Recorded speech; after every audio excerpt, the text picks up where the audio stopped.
depuis 2012, le gouvernement se mobilise sur tous les territoires, au travers bien sûr des missions locales, mais aussi du service de l'emploi, Pôle emploi, en proposant des innovations, des choses qui n'existaient pas jusqu'en 2012. Je pense en particulier aux jeunes.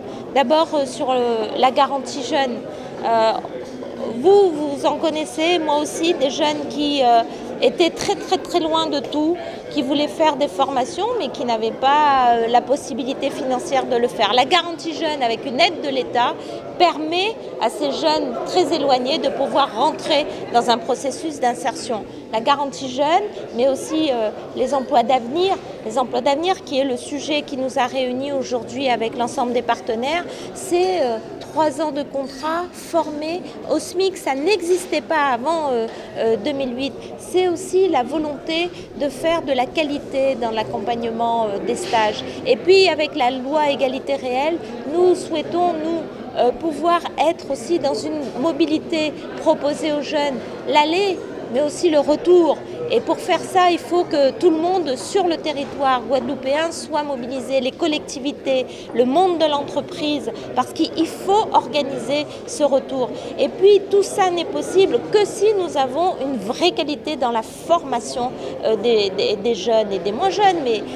Et c'est l'État qui a mobilisé le plan 500 000 formations. C'est 16 millions d'euros que nous apportons avec la région. Donc nous donnons à la région cette enveloppe pour que nous puissions mobiliser des formations nouvelles. C'est autour de 7 à 8 000 formations en plus pour la Guadeloupe. Et donc nous devons profiter de tout ça pour faire de la qualité.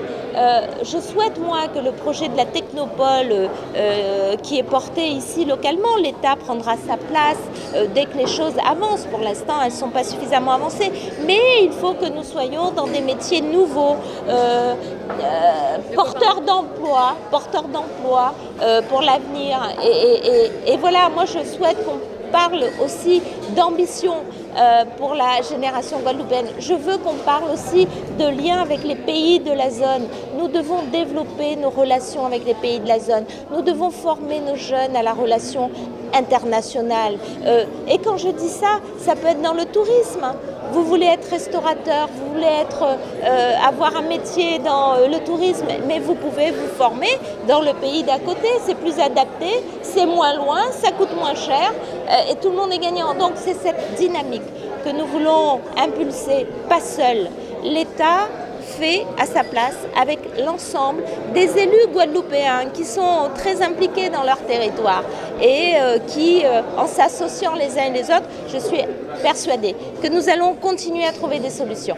Je voudrais saluer de façon très forte l'action de la mission locale. Je sais dans tous les territoires à quel point la tâche est ardue et difficile. Mais je sais à quel point vous êtes entourés d'hommes et de femmes militants de la cause de l'insertion de la jeunesse, que vous êtes tous très attachés à la qualité du travail, à la qualité de cette pérennisation de projets professionnels pour la jeunesse guadeloupéenne ici, mais c'est vrai dans les autres territoires. Donc je voudrais vraiment saluer par vous l'ensemble des personnels de la mission locale mobilisés avec le service de l'emploi, monsieur le directeur, qui, comme la mission locale. Vous savez, on se bat depuis 26 ans et donc on a des actions expérimentales comme cela qu'on réalise de temps en temps qui font plaisir, 100 jeunes pour les collectivités qui vont pouvoir satisfaire leur formation professionnelle pendant 1 an, c'est tout à fait satisfaisant. Je dois dire en plus, je vois que la ministre, Madame Barrex, a bien reconnu le travail réalisé par la mission locale de Guadeloupe.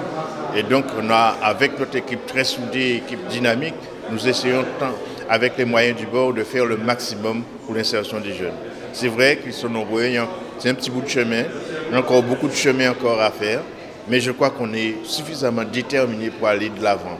Il y aura encore des actions expérimentales, il y aura encore des actions très fortes qui seront menées en fin d'année et l'année prochaine, parce que nous sommes conscients aujourd'hui que le chômage a besoin d'une mobilisation forte de tout un chacun.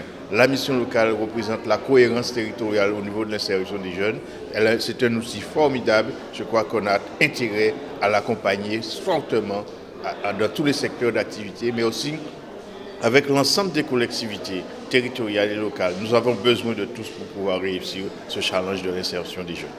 Oui, comme je l'ai dit, c'est une satisfaction parce que moi j'ai alerté très tôt le Premier ministre, le Président de la République et Mme El Khomri sur le risque d'avoir pour les 300 000 chômeurs en France sur les 900 000 et leur demander de prolonger d'une année supplémentaire. Et aujourd'hui, signer cette convention avec la ministre, pour moi, c'est qu'ils ont au moins écouté ma proposition. Donc j'espère que les autres communes iront encore plus loin et que beaucoup de jeunes auront la chance d'être intégrés dans une collectivité ou, avec cette formation, trouveront un travail. Nous l'avons fait. Nous l'avons fait pour les infirmiers que nous avons accompagnés par des aides de la région. Nous le faisons pour les CFA. Nous allons, avec l'opération 8000 formations, encore augmenter et donner leur chance aux jeunes de manière à ce qu'ils puissent avoir une possibilité de trouver un travail. Donc je suis satisfait aujourd'hui de cette signature. Le discours de la ministre, il a été très apprécié. Parce que c'est effectivement, ce qu'elle dit, c'est effectivement les objectifs que nous avons à la mission locale.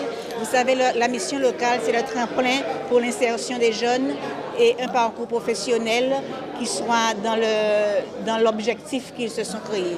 Et c'est ce que nous faisons à la mission locale, accompagner ces jeunes. Je le disais tout à l'heure, il y a plus de 14 000 jeunes à la mission locale qui sont répertoriés dans un parcours difficile. Et nous, à la mission locale, nous avons le droit, nous avons le devoir, parce que c'est là notre mission, d'accompagner ces jeunes pour les faire sortir de la précarité et les emmener vers la pérennisation.